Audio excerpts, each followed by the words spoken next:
Want to store your Revolut 18 card in your Apple Wallet for quick access and contactless payments? Adding your card to Apple Wallet streamlines your payment experience.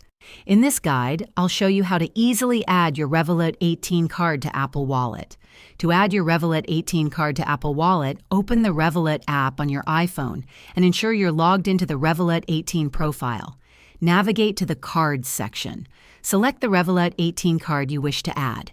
You should see an Add to Apple Wallet button. Tap this button. Apple Wallet will open, displaying your card. Confirm the details and agree to the terms and conditions. Finally, your Revolut 18 card will be added to Apple Wallet. You might need to verify the card through the Revolut app or via a code sent to your registered phone number.